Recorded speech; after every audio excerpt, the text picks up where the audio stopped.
আজকে বলে দিই, আমি চ্যালেঞ্জ ছড়ছি, বহরমপুরের যতগুলো ডাক্তার আছে তাদেরকে বলবেন আর আমার এই ভিডিওটা দেখাবেন। আমি চ্যালেঞ্জ ছুড়ে গেলাম গোদনপাড়ার মাটিতে, এরা সব নেমোখারাম মুসলমান হওয়ার পরে। যদি বলেন কেন, তাদেরকে জিজ্ঞেস করো যে তোর দাদির জন্ম, তোর বাপের জন্ম কি করে হয়েছিল, সিজার করে না নর্মালি? এরা বলছে সিজার করা বাচ্চার ব্রেন ভালো, ব্রেন তেজ হয়। সেই মূর্খ ডাক্তারকে বলছি, একটা MA পাস ছেলে এই বছরে যে MA করেছে তাকে নিয়ে আসুন, তাকে যদি একটা অঙ্ক দেবো, সে যদি ক্যালকুলেটর না খুলে তো আমি কানটা কেটে ফেলে দেবো। যান, ক্যালকুলেটর খুলতে হবে। আর কত বছর আগে, 50 বছর আগে পড়েছে, তোর দাদুকে জিজ্ঞেস কর। বর্ধমানে একটা দোকান আছে, ওষুধের দোকান, কি বুঝলেন, ওষুধের দোকানের নাম হচ্ছে শ্রীচরণ সাধু মেডিকেল হল। যে ব্যাঙ্গালোরের ওষুধও ওই দোকানে পাওয়া যায়, কলকাতায় যেটা পাওয়া যাবে না ওনার কাছে পাওয়া যাবে। বিরাট দোকান, সব থেকে বড় দোকান, ব্যাঙ্গালোরের ওষুধও পাওয়া যায়। সেই দোকানে আমি একবার ওষুধ আনতে গেছি, তো কিছু ওষুধ নিয়েছি। আমি বললাম দাদা ক্যালকুলেটারে একবার হিসেবটা দেখেন না। সে আমার দিকে তাকালো, বয়স্ক লোক, আমার বাপের বয়সী। কি করো তুমি? আমি জলসা ফলসা করি, মাদ্রাসার শিক্ষক। চুপ করে দাঁড়াও। 725 টাকা দাও মুখেতে। আর একটা MA পাস ছেলেকে যদি বলেন যে একবারে হিসেবটা করে দাও, তো তখন ক্যালকুলেটর করে ইন্টু মাইনাস প্লাস, তুই যে MA পাসবে বলছিলি যে। সিজারের ছেলের ব্রেন ভালো। আপনাকে আমি চ্যালেঞ্জ ছুড়ে বলে দিচ্ছি, কিয়ামতের আলামতের মধ্যে বড় আলামত, সব থেকে বড় পাপ যেটা এসছে এই মোবাইলটা। এই মোবাইল যে বাচ্চাদের হাতে উঠে গেছে, সেই বাচ্চার ব্রেনটা হ্যাং করবে, পড়ালেখা ঢুকবে না। আমি চ্যালেঞ্জ ছুড়ে বলছি, মাদ্রাসায় পড়াশোনা তো চলছে, আমিও একজন মাদ্রাসার শিক্ষক, আমিও আমার আব্বার মাদ্রাসার একজন জিম্মেদার, বড় মাদ্রাসা আমাদের। আমি চ্যালেঞ্জ ছুড়ে বলছি, মাদ্রাসায় পড়াও চলবে, কোরআনের তালিমও চলবে, তালবিলিমও তৈরি হবে, কিন্তু যে মৌলবি দেখছো সে মৌলবি তৈরি হওয়া মুশকিল হবে। এই মালগুলো চলে গেলে সে মাল হবে না। এখন তো সব মোবাইল ঘাঁটা মৌলবি হবে। আমরা যদি বলি মোবাইল রাখতে পাবে না, সব ছেলেরা চলে যাবে। মারা মোবাইল দিয়ে দিচ্ছে, গার্জেনরা কি করবেন? আমি আমার মাদ্রাসায় চেষ্টা করেছি যেন কোনো ছেলে মোবাইল না রাখতে পারে। শেষকালে আমাকে গোপনে বলেছে, ছেড়ে দাও, মাদ্রাসাটা শেষ হয়ে যাবে, ছেলেরা কেউ থাকবে না। আমি নিরুপায়, নাহলে আমার ডিসিপ্লিন, যারা আমার কাছে পড়েছে আমার প্রথম জীবনে, তারা মৃত্যুকাল পর্যন্ত আমাকে মনে রাখবে, আমার খব তাদের মনে থাকবে। আমি মসজিদে প্রবেশ করলে একটা আলপিনের শব্দ উঠতো না, মাছি উড়ার শব্দ ছিল না, এত আমি ডিসিপ্লিনওয়ালা ছিলাম। আজকে আমি অসহায়। কেন? রাবেতা বোর্ড বলে দিয়েছে বাচ্চাদিকে মারতে পাবে না, ছড়ি নামিয়ে লাও। আর আমি চ্যালেঞ্জ ছুড়ে বলছি, রাজ্য সরকার বলেছে স্কুলের টিচাররা ছেলেদের গায়ে হাত তুলতে পাবে না, তার নামে কেস হয়ে যাবে, সাসপেন্ড হতে পারে। ওই জন্যে আপনার ছেলে গায়ে যখন মাস্টার হাত তুলতে পাবে না, ওই ছেলেটা মানুষ হবে না, গরু আর গাধা হবে। চ্যালেঞ্জ। ওই জন্যে তো মা বাপকে ভাত দিচ্ছে না। বুঝতে পেরেছেন না পারেননি?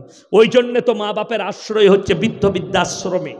আমি যখন স্কুলে পড়েছি, চ্যালেঞ্জ ছুড়ে বলছি, আমার বয়সী যারা আছেন, আমার 35 শুরু হয়েছে, 34 প্লাস যারা আমার বয়সে আছেন, তাদেরকে বলছি, আমরা যখন স্কুলে পড়েছি শিক্ষক দিবস কোন দিনটা জানতাম না, ঠিক কি না? কেউ জানতেন আমাদের বয়সী ছেলেরা শিক্ষক দিবস? কেন জানিনি? এখনকার যুবকরা তাহলে বলবেন আমরা মাস্টার দিকে রেসপেক্ট করিনি, ভালোবাসিনি, সম্মান দিইনি। আমরা যা সম্মান আর রেসপেক্ট দিয়েছি, যাদের বয়স হয়ে গেছে, স্কুলে পড়েছি, আরে মাস্টার মারলে বাড়িতে এসে আর ভয়ে বলতে পারিনি আজকে আমাকে মেরেছে, না হলে মা আর একবার মারতো, ঠিক কি না? বাবা আর একবার মারতো, তুমি অন্যায় করেছো বলে তোমাকে মেরেছে। এই ভয়ে বলতে পারতাম না যে আজকে মেরেছে, স্কুলে মার খেয়েছি, ভয়ে বলতে পারতাম না। আর এখন ছেলের গায়ে হাত দিলে বাপ গিয়ে মাস্টারের কলার ধরে, সেই ছেলে মানুষ হবে না। আমি মুর্শিদাবাদের দলিল দিচ্ছি, বেলডাঙ্গা এরিয়ার যে কোনো একটা স্কুলের মেয়ে 5টা 6টা মেয়ে টিকটক বানিয়েছে, টিকটক ভিডিও ড্যান্স করে, মুসলমানদের মেয়ে সব কটায় ভাইরাল হয়েছে, তাদেরকে স্কুল থেকে সাসপেন্ড করা হয়েছিল। শুধু তাই নয়, যতগুলো কলেজ আছে, ইসলামপুরে তো কলেজ নেই, আছে ইসলামপুরে কলেজ আছে, যারা আমার কথা বিশ্বাস হয় না তারা নিজের চোখে দেখবেন। এই কলেজগুলোতে আপনার বাড়ির যুবক যুবতীকে জিজ্ঞেস করবেন, এই কলেজগুলোই বছরে নবীন বরণের উৎসব হয়, হয় না হয় না হয়।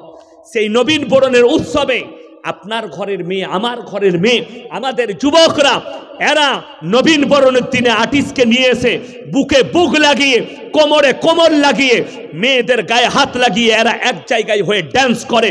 এর থেকে বড় পাপ আর জিনা আর কিছু নেই। জীবনে এটা ছিল না, সব শেষ হয়ে গেল, কম শেষ হয়ে যাচ্ছে। আপনি কি করে বলছেন জান্নাতে যাব? আপনার মেয়ে কলেজে বেল্লালাপনা করবে, আপনি জান্নাতে যাবেন? আমি ইসলামপুর কলেজে দাঁড়িয়ে, গেটে দাঁড়িয়ে প্রমাণ দেব, 100টা যদি মুসলমান মেয়ে প্রবেশ করে, তার মধ্যে 80টা মেয়ে বেপর্দা ভাবে যাচ্ছে, মুসলমানদের মেয়ে। আপনাকে প্রমাণ দেব সেই মেয়েগুলো কার ঘরের মেয়ে, আমার বোন, আপনার বোন, আমার বিটি, আপনার বিটি। তাদেরকে যদি আমরা পর্দায় না আনতে পারি, যে বাবা নিজের সন্তানকে, নিজের মেয়েকে পর্দা করতে পারবে না বিবাহের আগে, সেই বাবা হচ্ছে জাহান্নামী। সেই বাবাকে জাহান্নামে টেনে নিয়ে যাবে তার বিটি, তার স্ত্রীকে। তোমার স্ত্রীকে তুমি যদি পর্দার দাওয়াত না দাও, নামাজের দাওয়াত না দাও, সেই স্বামীটা হবে পাপী, সেই ভাই হবে পাপী, সেই বড় ভাই হবে পাপী, সেই চাচা হবে পাপী। আপনি দিতে পাচ্ছেন না দাওয়াত, সবাই নিয়ত করুন, আমার মা বোনের দিকে আমরা হেফাজত করবো, জোরে বলুন আল্লাহুম্মা আমিন। আপনারা দেখেন কত বড় বড় বিপত্তি। আমি কালকে জলসাই বলেছি, আজকে আবার বলে যাচ্ছি আপনাদের। কালকে মুর্শিদাবাদে বেলডাঙ্গার মাটিতে বলেছি, আজকে আমি আপনাদের কাছে বলে যাই, আমার যুবক ভাইয়েরা, অনেক ভাই মনে মনে করে আমাদেরকে ফতোয়া জিজ্ঞেস করে, হুজুর একটু বলবেন হিন্দুদের মেয়েকে বিয়ে করা চলবে কি চলবে না? কে বলল চলবে না? কিন্তু আমার বলা যে হ্যাঁ বে, মুসলমানদের তোর পাড়ায় আর মেয়ে নাই। আপনারা কি বলছেন, মুসলমানদের মেয়ে নাই তো সব শেষ? আহা হা, তোমার একটা মমিন মেয়ে পছন্দ হলো না, তুমি কাফেরকে বিয়ে করতে চাইছো। আমার কষ্ট এটাই। আমি লাভ জিহাদের পক্ষে যাচ্ছি না, কিন্তু আমি বলছি, তোমার যদি প্রেমে পড়ার হয়, একটা মমিন মেয়ে তোমার প্রেমে পড়লো না, একটা বেঈমান পড়লো। কথাটা বুঝতে পারেননি আমার? একটা কাফের পড়লো, যার গ্যারান্টি নেই। আপনাকে বলে দিই, আমি নাম করব না জায়গার, জেলারও নাম করব না, তারা আঁচ করে ফেলবে আমার জলসা শুনলে। আমি তো যা পরিস্থিতি দেখলাম, আমার জলসা মনে হয় অনেক হিন্দু ভাইও শুনে না কি বুঝলেন? এখনই আমি দেখবেন ঠিক দৌলতাবাদ পেরিয়ে একটা বাঁ দিকে ডান দিকে একটা বড় রেস্টুরেন্ট হয়েছে, হয়নি? ওখানে আমি চা খেতে দাঁড়িয়েছিলাম, একটা হিন্দুদের ছেলে কর্মচারী ছুটে এলো, নমস্কার স্যার, আমি আপনার খুব ভক্ত, আমি রোজ আপনার জলসা শুনি, এখনই শুনছিলাম আপনার, স্যার একটা সেলফি লুবো। তার মানে কি বুঝলেন? হিন্দু ভাইরাও আমার বক্তব্য শুনে শুনে, সকলে শুনে, সব মানুষ শুনে। আমি যা দেখলাম আজকে পরিস্থিতি, আমি আর হোটেলে দাঁড়িয়ে আমার চা খাওয়া যাবে না। কেউ যদি আমার ওপরে দুশ্মনী থাকে তা চালিয়ে দিবে না? মাসালাকে ফাঁকাই পেয়েছি তো, বড় মুর্শিদাবাদে কেউ হাত দিবে না, ও হোটেলটাই চলে যাবে তাহলে, ঠিক কি না? মুর্শিদাবাদে কেউ হাত লাগাবে না, আমার ভয় নাই। আমি মুর্শিদাবাদকে আমার ঘর মনে করি, জানেন, বুকে সাহস থাকে, জোরে বলুন সুবহানাল্লাহ। এটা আলহামদুলিল্লাহ, যে বড় খুশির বিষয়।